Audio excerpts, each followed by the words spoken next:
4 out of 9 that is being presented by the Toastmasters Leadership Institute for District 101. The workshop title is Storytelling 101, and it is being presented by Stewart Murray. My name is Ravina Suri, and I am your host for tonight's meeting. Joining me is our tech guru, Carrie Lynn Morgan, and she will be monitoring chat for any questions that you have. There's Carrie Lynn. So any questions that you have, please put it in chat. Before I introduce our speaker, I would like to acknowledge the contributions of several teams and a person. I'd like to acknowledge Maitli Prabhu, the district's PR team, the district's tech team, and the district's web team for helping me put this presentation together. Now to our speaker. Stuart Murray is a distinguished Toastmaster who is a San Francisco-based product designer, and he's a speaker and a coach. He's also an active member of 2 Toastmasters clubs in District 4. He has served as area director and division director for District 4, and he competes regularly. To his credit, he has reached the district finals on 4 occasions. Wow, Stuart. In addition to this, he has won the 2017 district evaluation contest. As you can tell, not only is he a coach, a speaker, he's also a great evaluator. Wow, that is fantastic, Stuart. Now, Stuart loves helping teams work better together, and he regularly runs workshops on topics such as brainstorming, evaluations, and leadership. Feel free to contact him if you'd like for him to run a workshop for your club or for your organization. And please note that Stuart was Toastmaster of the Year for District 4 in 2017. Now, for those of you who know about Toastmasters, that is the ultimate accomplishment to get, in my opinion. Okay, so that's about our speaker. Now, I do want to tell you that this session is being recorded, and Stuart has graciously agreed to stay behind after he delivers his content to answer any questions that you may have. At this time, please help me in welcoming Stuart Murray. Let's unmute ourselves and give him a hand. Okay, great. Well, thank you so much. Freezer, okay? Thank you so much, Ravina. Thank you, everyone, for the very warm welcome. It is absolutely my pleasure to be here to talk to you this evening about storytelling. It's one of my favorite subjects. So let me share my screen and we'll get started.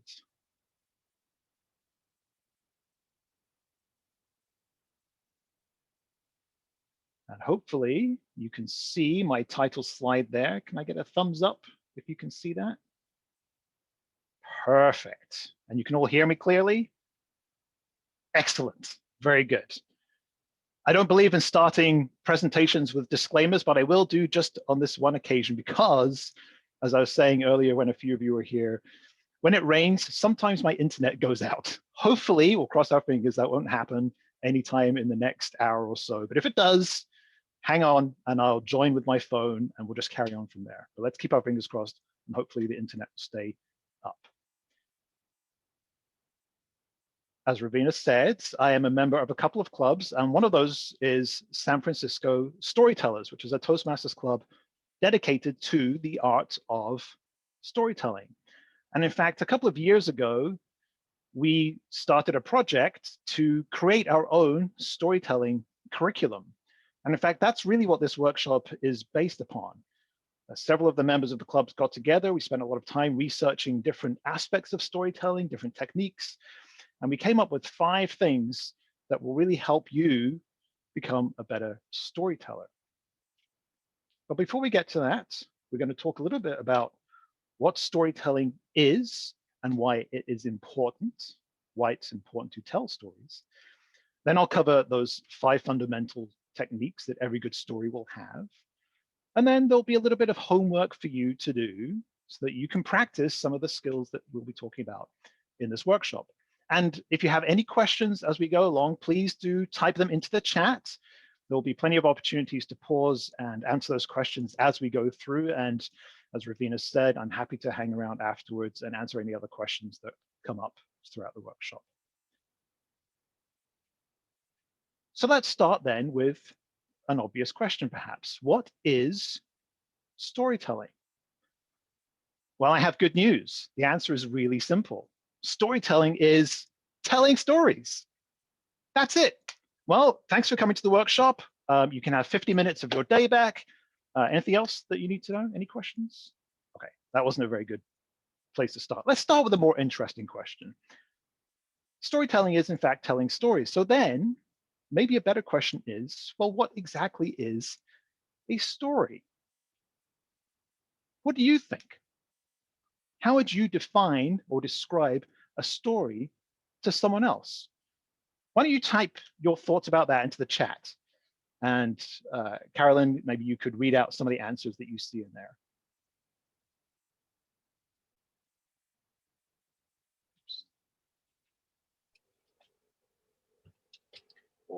While we're waiting, I'll say it's a retelling of thoughts and ideas and emotions. Okay, I like that. Someone says narrative. Mm-hmm. Hello? Hello?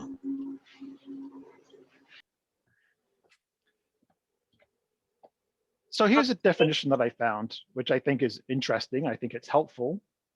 A story is a narrative, as someone mentioned, either true or fictitious, designed to interest, amuse, or instruct the listener. It's not a bad definition. I quite like it. I like the fact that it talks about stories being either true or fictitious. That's certainly the case. And I like the fact that it mentions that stories can be used to interest, amuse, or instruct. I think that's helpful. But that first part, the narrative, what exactly is a narrative? Well, then you have to go and look up what a narrative is. But don't worry, we're going to actually talk about narratives a little bit later on. So maybe there's a simpler definition that is helpful to us here. And this is the one that we'll use. A story is an account of events, real or imagined. An account of events, real or imagined. That's the definition that we'll use in this workshop. And we'll come back to it again in a little bit. So if that's what a story is, an account of events, why are they important? I mean, storytelling is one of our oldest traditions. For thousands of years, long before we learned to read and write, or even to paint on cave walls, humans have told stories. We tell stories to share knowledge from one person to another and from one generation to the next. We tell stories to make sense of our experiences and to share those experiences with others. We tell stories to educate and to inform and to amuse and to instruct. And in fact, we tell stories all the time, perhaps even without realizing it. When we are on a date, we tell stories about ourselves, hoping perhaps to impress our romantic partners. When we go on a job interview, we tell stories about our achievements and our accomplishments, hoping to impress our interviewer. When we start a new project or maybe take on some kind of leadership role, we tell stories about our vision for a better future, of how we imagine the world to be. And of course, we tell kids stories to send them to sleep or perhaps to encourage them to behave. We tell stories all the time. Human beings are storytelling machines. But why? Why is it that stories are so important? Why are they so powerful? I mean, after all, if I wanted to tell you something, I could just give you a bunch of facts, right? Wouldn't that do just as well? So what do you think? Why don't you type into the chat? Tell me what it is that you think that makes stories in particular so important. Who has some ideas?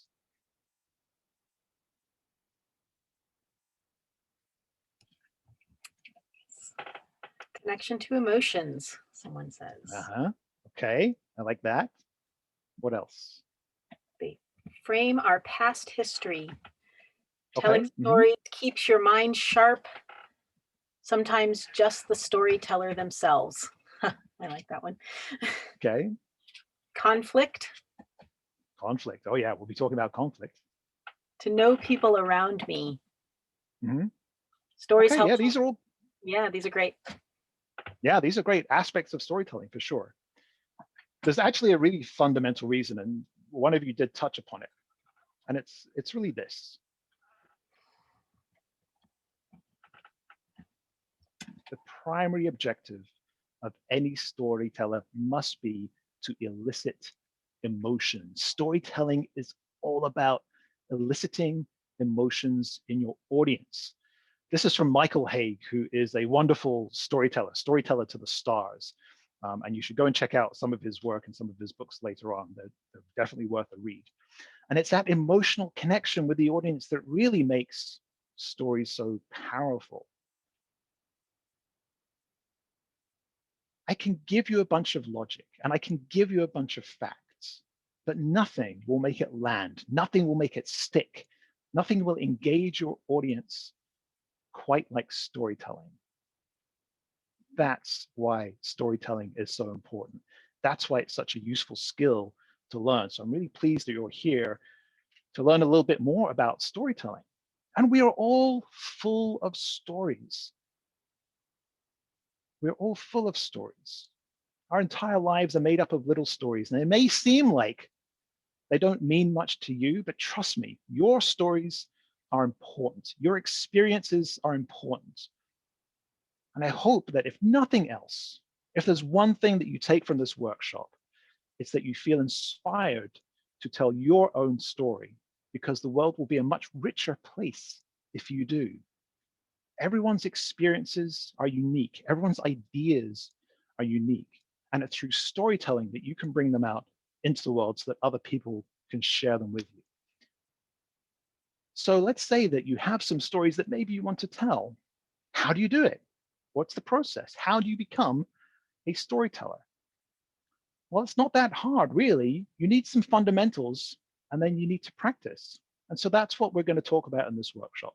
I'm going to teach you some fundamentals that will help you start your storytelling journey. And with that, you can practice starting your own stories, start telling your own stories, and develop your own unique storytelling style.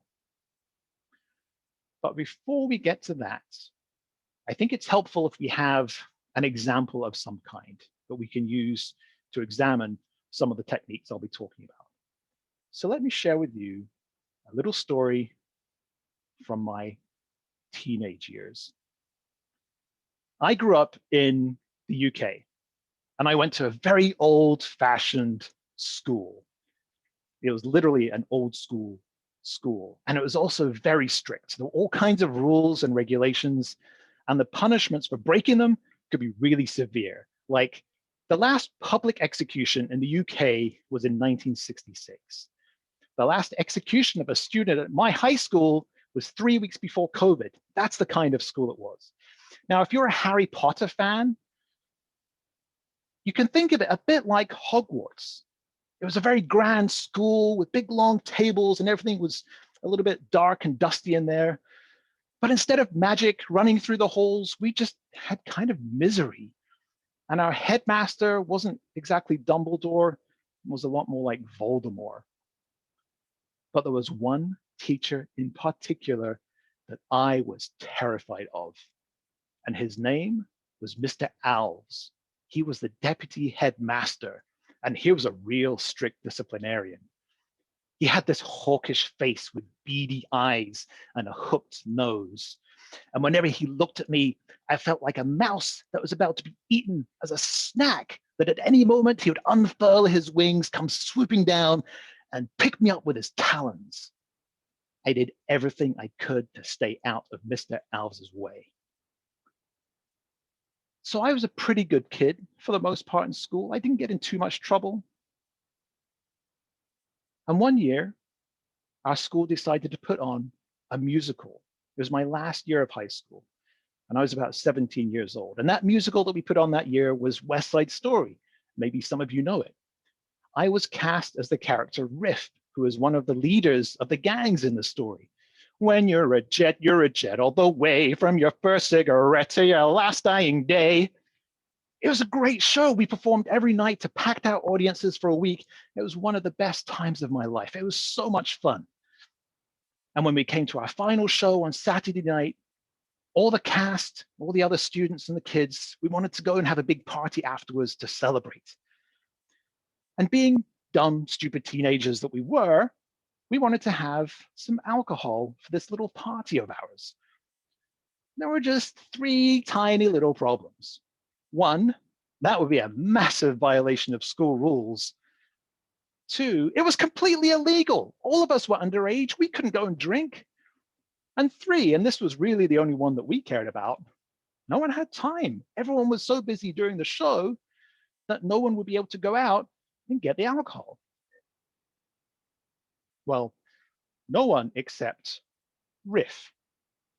No spoilers if you haven't seen West Side Story, but Riff doesn't make it to the end of the show. I, as Riff, would have to sneak out and go and get the booze. Now, I didn't want to. I was a good kid. I don't want to get in trouble with anybody. So I said, no, I'm not doing it. You'll have to find someone else. But there was a girl, and her name was Liz. And she played the fiery, passionate Puerto Rican Anita in the show. And I had a huge crush on her. She came up to me and said, oh, mi amor, won't you do it for Anita? My brain screamed, no! But my hormones said, yeah. So after I was done with the show, I snuck out, went to the local liquor store and stuffed as many cans and bottles into my backpack as I possibly could. I clinked and clanked and clunked back to school. When I got to the big oak front doors, I looked around to make sure that nobody was watching. Feeling safe, I pushed open the doors. And there he was, Mr. Alves! Oh my God, my life was over. What are you doing, boy? He barked. Nothing, nothing. What's in your backpack, boy? Nothing, nothing. You've got alcohol in there, don't you?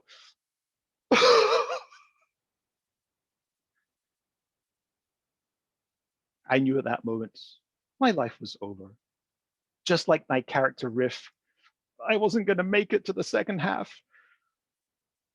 Mr. Alves leaned in and whispered, if I ever catch you with alcohol on school grounds again, you are done. Do you understand? What? The party is at Liz's, I believe. I stood there, dumbfounded. Is Liz's house on school grounds? At this moment, I had no idea what on earth was going on. I started to think, wait a second, maybe I'm already dead and my brain is just having this weird hallucination as it dies. Mr. Alves rolled his eyes and said, Murray, you really are an idiot. And I suggest that if you want to continue being an idiot, you do it off the school grounds. Now get out of here before I change my mind. Okay, yes. And I ran as fast as I could, my bottles clinking and clanking, clinking, clanking, clinking, clanking, all the way to Liz's house. I knocked on the door, my heart pounding, my face flushed with sweat. And she opened the door, took me into her arms and said, oh, my hero, mi amor. The rest of my school days were uneventful and trouble-free. I got lucky. Mr. Alves let me off with a warning. It could have been so much worse. I guess he wasn't such a bad guy after all. Maybe I shouldn't have been so quick to judge him. Maybe I let his reputation scare me too much. He was tough, but he was fair. And after all, dealing with a school full of stupid idiot teenagers can't be easy. I also learned another important lesson, and that is, if you're going to sneak into a school with alcohol, don't use the front door, idiot. So that is the story that we will use for the rest of this workshop. All right, let me bring my slides up again. Oops.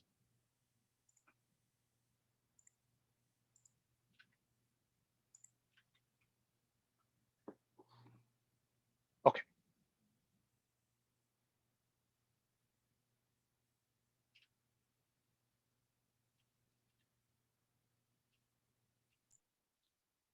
So let's talk about those 5 fundamental storytelling techniques.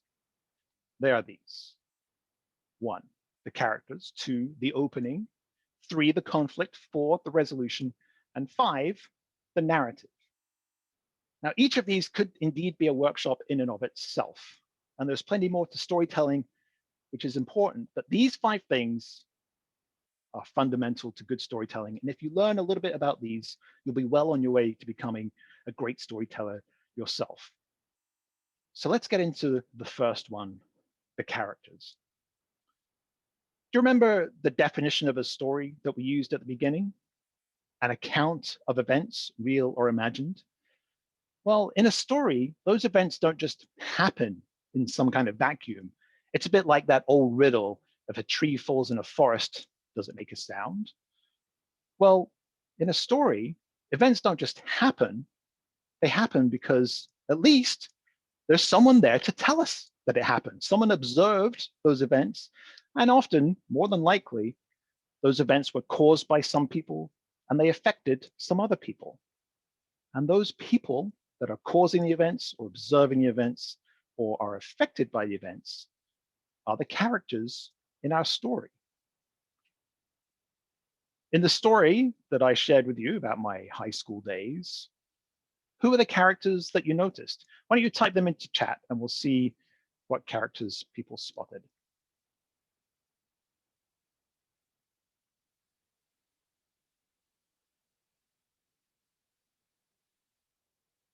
What characters were there in the story?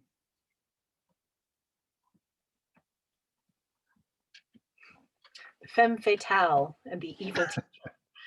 Okay, yep, those are 2. Anita, Mr. Owls, you, the girl, the teacher. Mm-hmm. Teacher, the hot girl, the other actors. Mm-hmm. Mm-hmm. I like that. Okay. Master, lovely girl, other teens in the play. Okay. Yeah. You're starting to understand it. Yes, absolutely. Here are the characters that I would say were in the story. Me. I was a character in my own story. This is actually really important. It sounds obvious, but when you're telling your stories, don't forget to think of yourself as a character. You observe events, you cause events, you're affected by those events. You're definitely a character. Sometimes you'll be the protagonist of the story or the hero of the story. Some of the other characters, like Mr. Owls, is the antagonist, someone who's getting in your way or is causing you some kind of issue. We'll talk more about that in a little bit. Liz is definitely a character in the story, the femme fatale. I like that description. The other students and the other members of the cast, absolutely, they're characters too. Even though I didn't really talk much about them at all, they were still important to helping to move the story forward. And that's the important thing to think about with your characters for your story. Some of them have big roles to play. Some of them have small roles. Some of them are really just there to make sure that the rest of the story hangs together. But when you start to think about your own story, think about all the different characters that might be involved.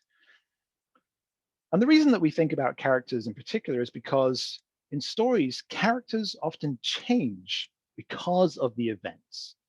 And that's what makes a story interesting. You see how the characters progress over time. Very often, there are consequences for the characters in the choices that they make. We'll talk a little bit more about consequences shortly.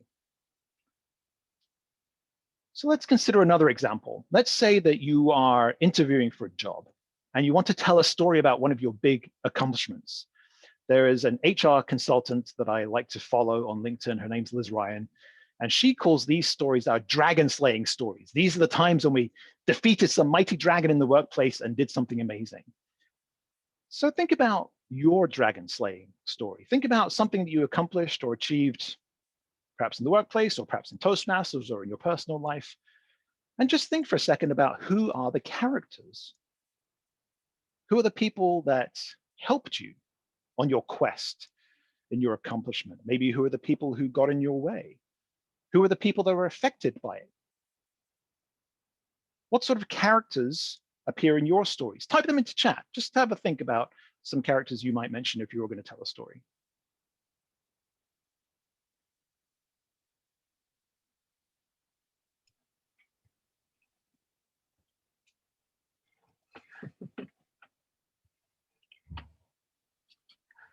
Boss, colleagues, tiger team members. Okay, that's good. I like that. Yep. Governor. Governor. Okay.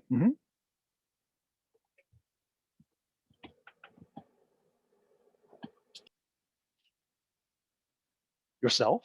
Don't forget about yourself. You're an important character. People in the Your street. co-workers. Yeah, I mean, it does whatever your job is or whatever the situation is. You think about the people that are around you. In the workplace, yeah, your co-workers for sure, your supervisor or your manager, a client or a customer that you're working for, other stakeholders. Maybe because of your tremendous accomplishment, your amazing project management skills, the sales team managed to hit their quarterly targets, and so they got a bonus. So they were people who maybe were affected by the outcome of the events of your story. But it's not just enough to have characters. They need to be relatable in some way. The audience needs to get to know them a little bit. Now, it doesn't mean that we have to like those characters, but we have to at least see where they're coming from and understand them, try to understand them a little bit. And that means that we need to know their values, their motivations, their goals. We need to know what their ideas are and what they're feeling. How do we do that in storytelling? Well, basically through these primary things: their thoughts, their words, and their actions. As you're telling your story, you'll reveal more about who your characters are by what they think. If you know, maybe you don't know what they're really thinking, but you can certainly talk about what your characters say and what they do, what their actions are. So thinking back to my story about Mr. Alves, what did I learn about him, this scary disciplinarian? Well, I learned that he thought I was an idiot. How do I know that? Because he told me I was an idiot. Those were his words. I also knew that he was very strict. You could hear that in the words that I used in the dialogue, in the way that he spoke through the scene. And I also learned that he was merciful.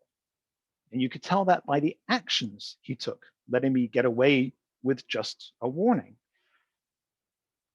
And so it's through the thoughts and words and actions that we get to know who our characters are and what they represent and what they care about. So again, thinking about your dragon slaying story with your boss or your co-workers, what thoughts did you have as a character in your story as you're going through that accomplishment? What did your supervisor or manager say to you to encourage you or help you? What actions did your colleagues take that either helped you or maybe hindered you? All of these things tell us about the values and the motivations and the goals and the feelings of the characters. So those are the characters. They are the people in the story who cause events or are affected by events.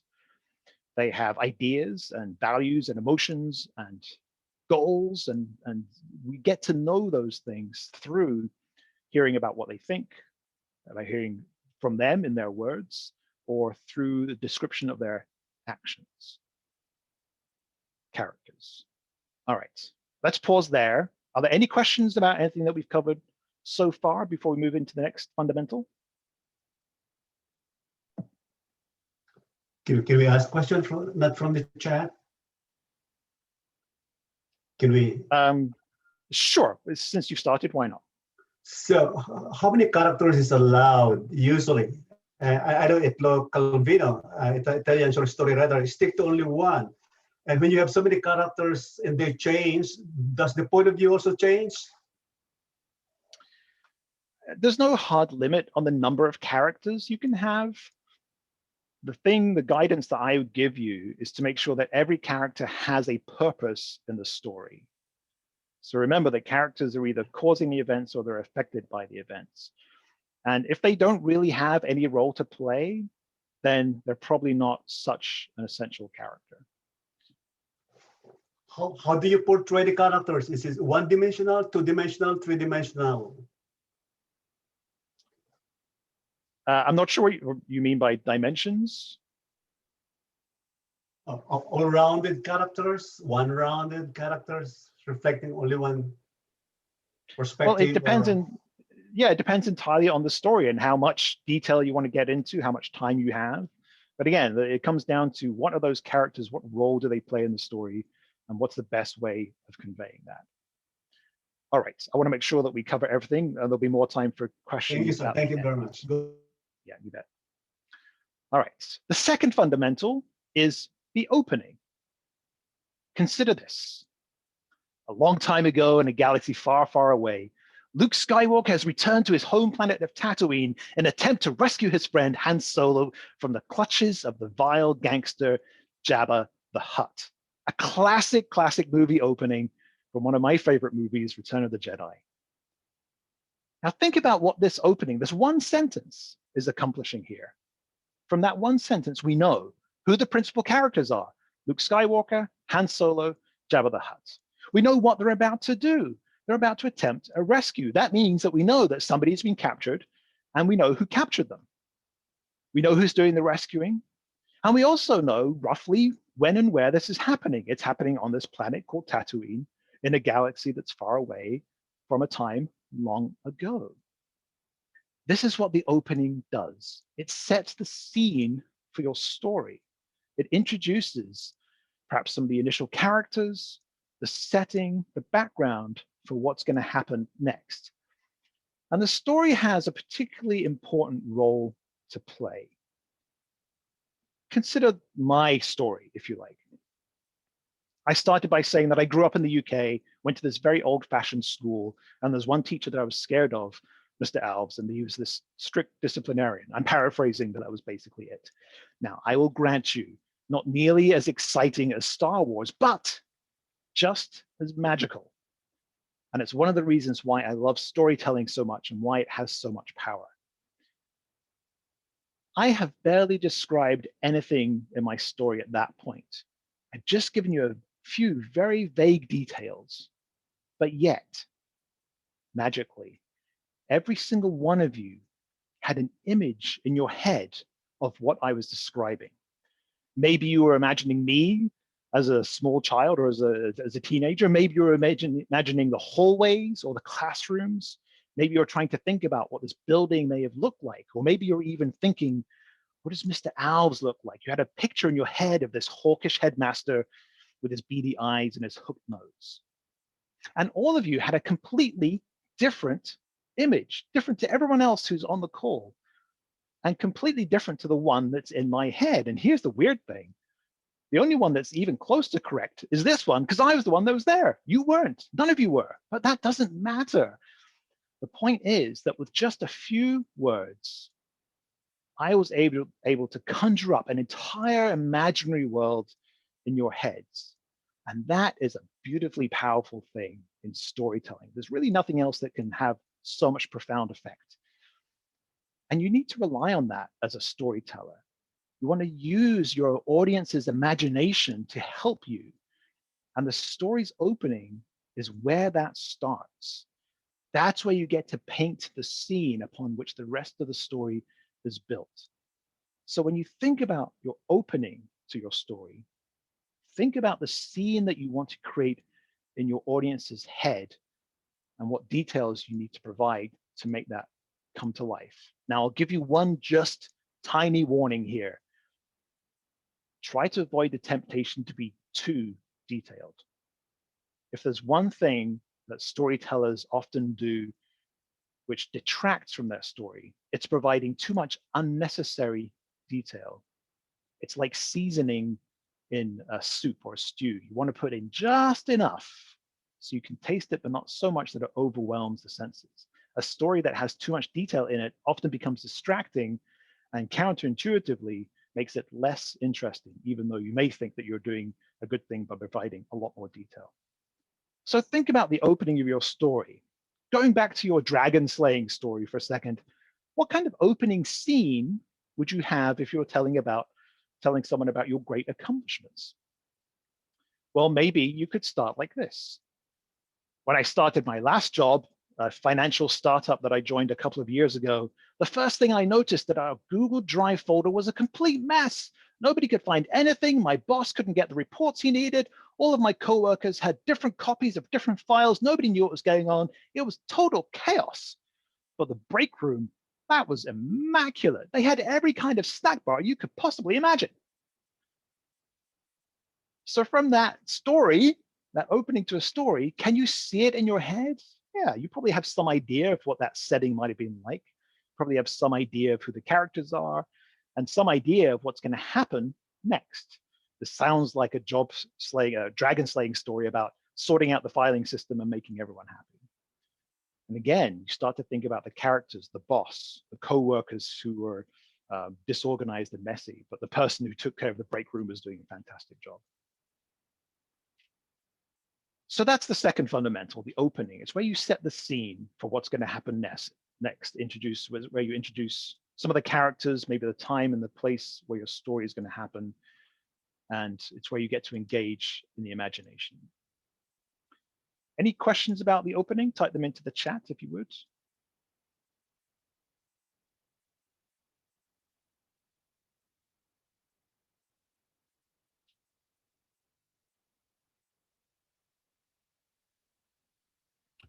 All right, well, if you have any questions that come up, we can get to them at the end. Sorry, were you just about to say? What about hook? What about the hook? About hook. So the hook is that part of a story that's going to engage an audience, and oftentimes that is something that comes up at the beginning. It's like a little teaser or a little piece of intrigue that you can add at the beginning. And that's certainly useful. And there's one in that opening that I just gave you about the Google Drive, right? It was complete chaos, it was a complete mess. No one could figure out what was going on. That's a little bit of a hook. In the Star Wars opening, there's going to be a rescue attempt. That's a hook. That's what you're going to pay attention to. Refining that hook, I think of as a little bit more of an advanced technique. I think the important thing for the opening is that you just establish those fundamentals. And as it turns out, oftentimes, once you come back and read through a story again, you'll figure out what it is that you can put in the opening that's going to help people stay engaged throughout. Maybe we'll talk a little bit more about that a little bit later on. All right, let's go to the third fundamental, conflict. Somebody said this earlier, talking about elements of a story. Yes, absolutely, conflict is super important in storytelling. This doesn't necessarily have to mean physical conflict or violent conflict at all. It really just means any kind of struggle that the characters are going through, any kind of challenge that they have to try at least to overcome. You might ask yourself, why do we need conflict at all? Isn't there already enough conflict in the world? Aren't we tired of all the fighting that we're having to see already? Well, the truth is, when it comes to storytelling, no, conflict is very important for a few reasons. One reason is that, just practically speaking, stories without conflict might not be very interesting.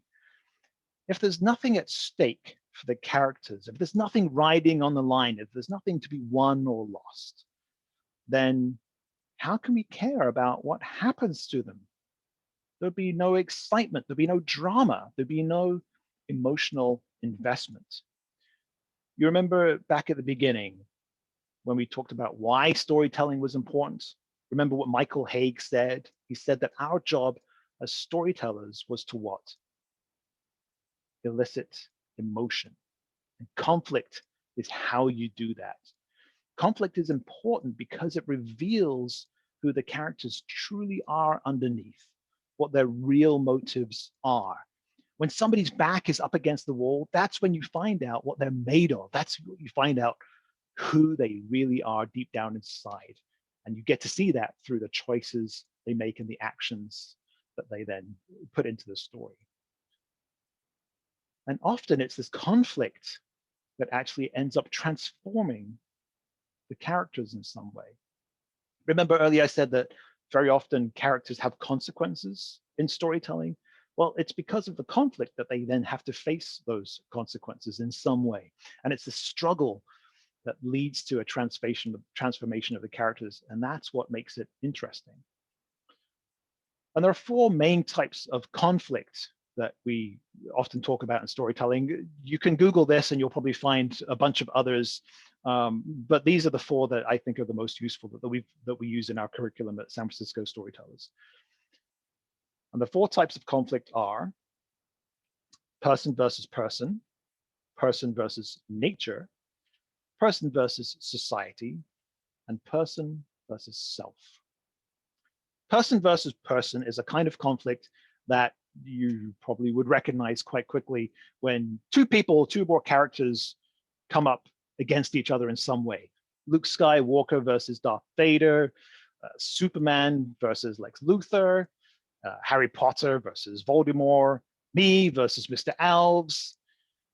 And the real point of having of person-to-person conflict is that happens. The reason they're in conflict is because the characters have different goals or different values. And that's what causes them to come into conflict. Person versus nature is a kind of conflict that happens when a character runs up against something that is kind of outside of their control. Nature itself literally is a good example. You can think of earthquakes or tornadoes or fires or flooding or tsunamis, these big catastrophic events which cause people to have some kind of struggle or something they need to overcome. But it can also refer to more man-made things. The internet going out in the middle of this presentation, for example, would be a challenge that I would have to overcome, which may make for a good story one day, who knows? The third type of conflict is person versus society. This is a bit like person versus person, except on a much bigger scale. This time it's one person against a society that seems to have different goals or different values. George Orwell's 1984 is a great example of that. One person's struggle against a totalitarian regime. And it's really all about expectations, the expectations that society places on somebody and how that constrains or constricts a character so they feel that they need to break out of that society and change it in some way or escape it in some way. And the fourth kind of conflict is person versus self. The conflicts that we have inside of us, our own struggles against our own inner demons. I'm sure many of you have examples from your own stories of that kind of conflict. So these are the four broad categories of conflict that we talk about in storytelling. And they create tension. The audience will have an emotional response to it. To examine this, think back to my story about being in high school. What are some of the conflicts that you noticed in there? I already talked about myself and Mr. Alves as being a sort of a person versus person conflict. Type into the chat if you spotted any other conflicts in that story.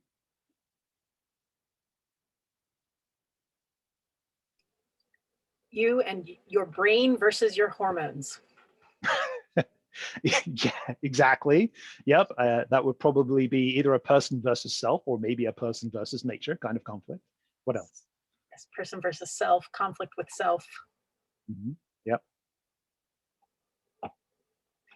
You versus what you thought of yourself as a good kid. Mm-hmm. Yeah, absolutely. Yeah, that was a struggle. That was something that I had to deal with, a challenge that I had to overcome. Drink versus illegal age. Mm-hmm. Yeah. What's that an example of? That's an example of person versus society. Society has a government that lays down laws and regulations, and I was butting up against those. So as you can see, one story can actually have multiple types of conflict in it, and that's pretty common, and that's okay. And so it's a good idea to think about all these little moments of conflict in the story and how they play out. So let's talk about the emotional aspect again, just for a second here. Let me ask you a question. This is rhetorical. You don't need to type it in the chat. But as you were listening to my story, as you were listening to me describe what I was going through, how many of you imagined yourself in my shoes?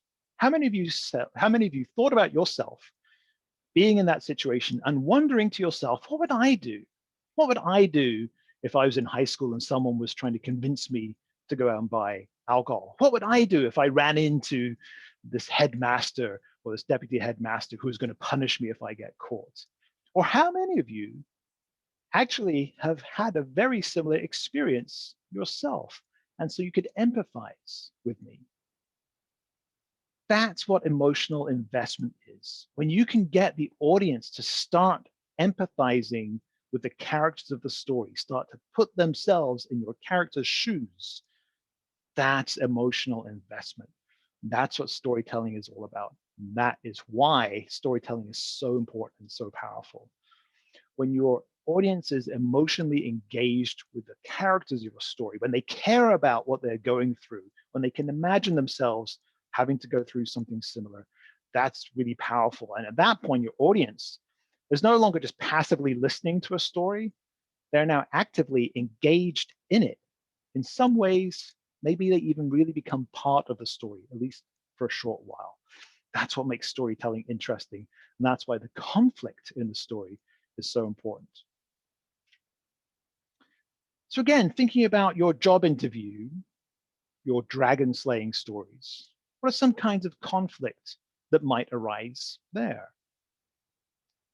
Person versus person. Well, sure, you could have conflict with your boss or with a colleague or a coworker or a customer or a client. Anytime you have to deal with another person where you have different goals or different values, person versus person conflict happens all the time in the workplace. And the people skills that you learn in navigating those sorts of conflicts, really important for job interviews. So definitely think about that if you're thinking about a story for at a job interview.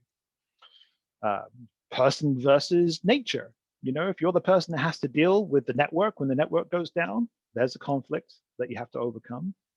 If you're a software engineer, maybe it's a bug in the code that you have to go chase down. If you're in finance, maybe your ledger isn't reconciling and you have to go figure that out. That's all person versus nature kind of stuff.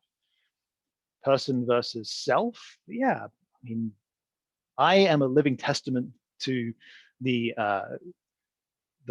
powers and the problems of the imposter syndrome. Some of you may also experience imposter syndrome. It can be a very heavy thing to carry. Person versus self is a kind of conflict that shows up in the workplace a lot.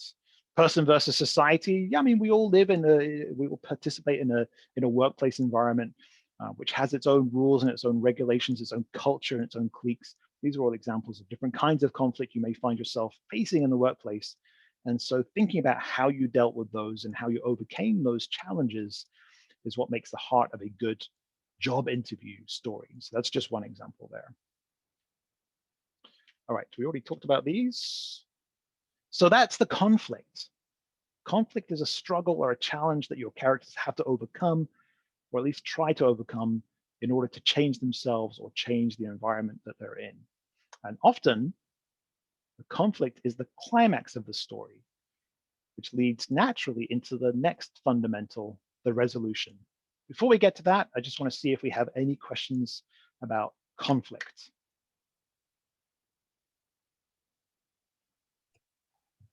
What about one country versus another? One country versus another. That's a good question. So my question is, well, what do you mean by country versus country?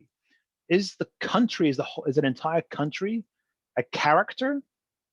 Well, it might be, but I think it's really hard to think about the emotions of an entire country or the values of an entire country. So although we may talk about country versus country conflict, often it's really the people of the country that have those particular goals or motivations or thoughts or feelings, and they are in conflict with people from another country. And so depending on whether you're talking about a society versus a society, or it's a person versus a society, that's where you'll start to figure out what type of conflict it is based on the characters that are actually really in play. Because very often countries don't do things, but the people who perhaps are in charge of running those countries might. So that's what I think about there, is who are the actual characters and what is the conflict between the actual characters. All right, Says, okay. let's talk about the resolution.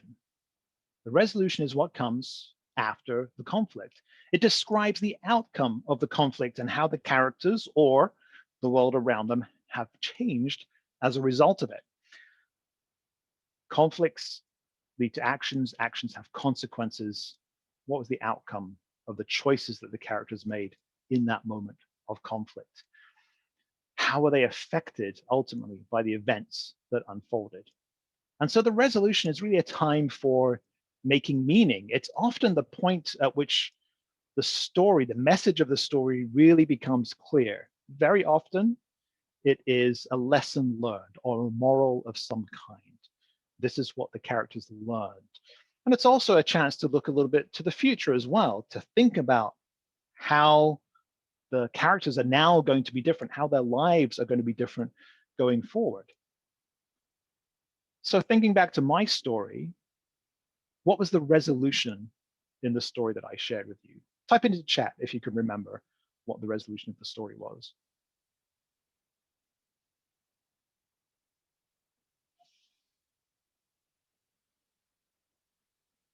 What did I learn as a result of what happened? Mr. Al's just giving you a warning. You went Mhm.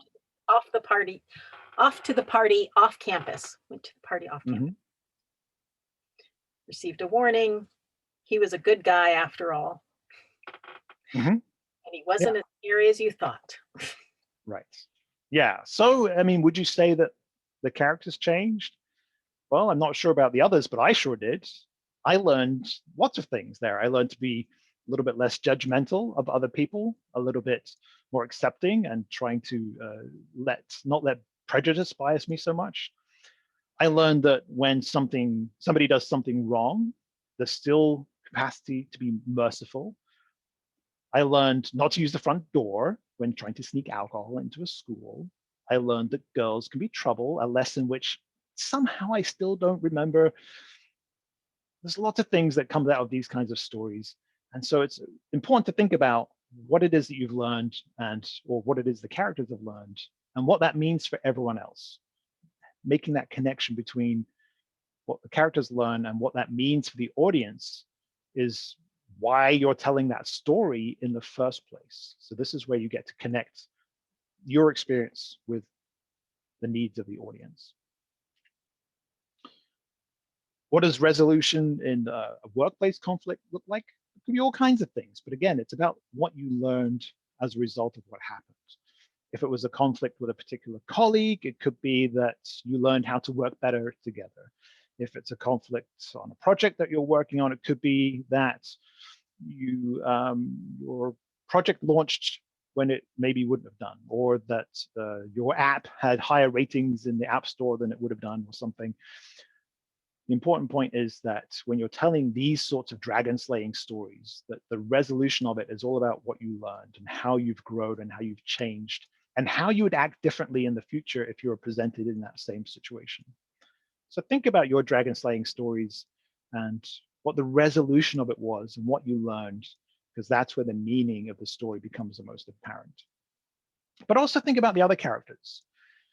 Think about, did your boss change in some way? Did your co-workers change in some way? What happened to your clients or to your customers? What happened to the stakeholders? You don't have to describe all of it, but you should be thinking about it because that's where the value of the story comes to light. The resolution is also a classic moment to introduce a twist to the tale, to give, as William Goldman, another famous storyteller, says, to give the audience what they want, but not in the way that they expect. For example, in the movie Shrek, if you haven't seen Shrek and you don't want any spoilers, put your fingers in your ears. In the movie Shrek, there's a beautiful princess, Fiona, and she finally kisses the green, scaly ogre, Shrek, in a kind of retelling of the classic princess kissing the frog fairy tale. And in the classic fairy tale, of course, the frog then transforms into a handsome prince, and the princess and the prince live together happily ever after. That's what we expect to happen in Shrek. But what actually happens is that when Fiona kisses Shrek, she turns into an ogre just like him. They still lived happily ever. The audience got what it wanted, which was a sloppy romantic ending, but it was completely unexpected, a twist in the tale. Not every story has to have one, and if there is no real twist in your story, that's fine. But if you're going to have one, that's a good place to put it. And finally, a warning. Beware the paper dragon. This is a resolution to a story that is empty and unfulfilling.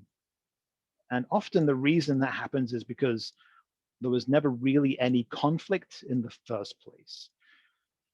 An infamous paper dragon was in, which I've used myself in 6th grade, in my English class in 6th grade, was writing about a story. I can't even remember what the story was about, but I remember ending with the classic paper dragon ending of, but it was all just a dream.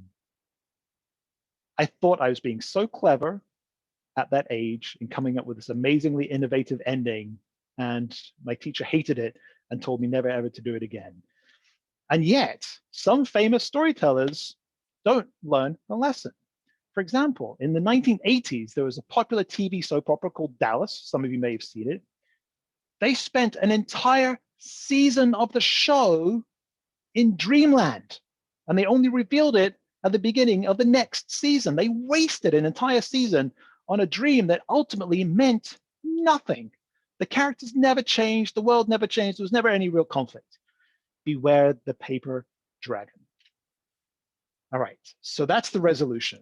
It's the outcome of the conflict. It's about the lessons learned, the moral of the story, and really how the characters changed as a result of their experiences. It's the chance to add a twist to the tale, but beware the paper dragon.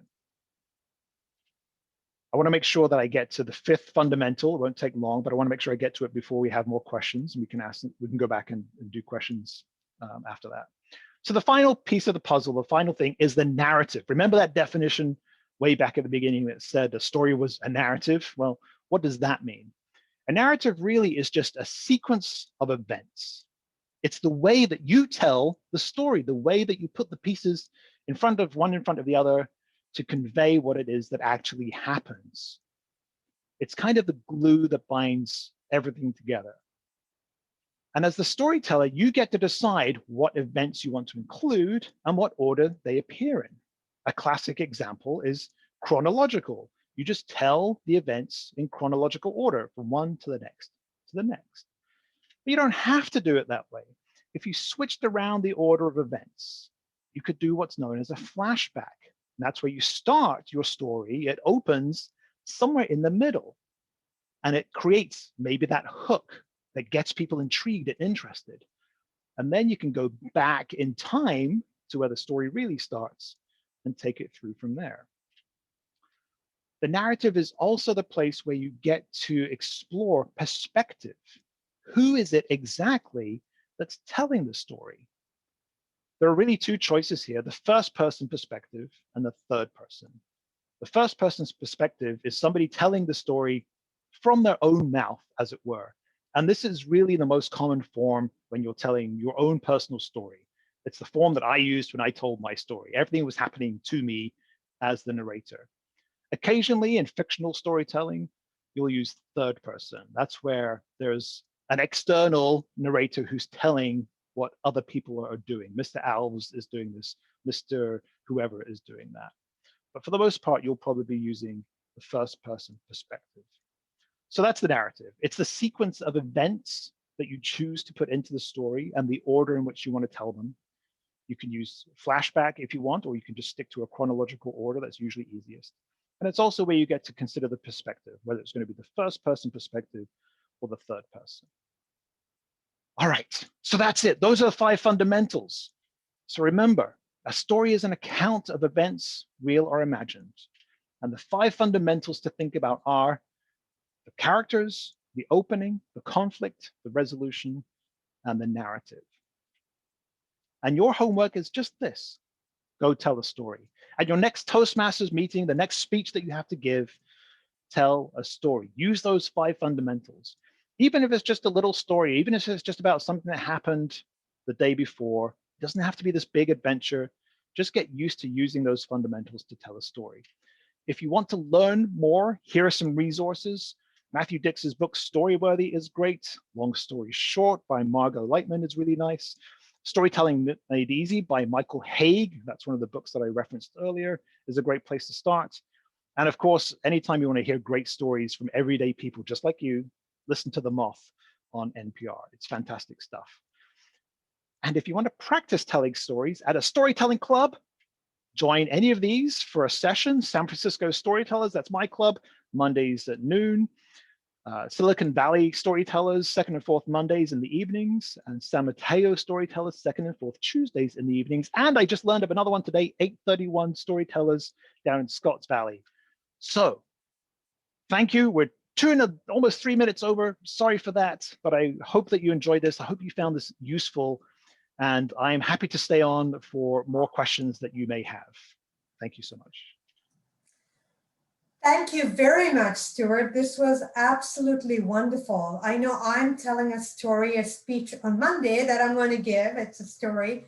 I will be using some of these techniques as I, start thinking about my speech.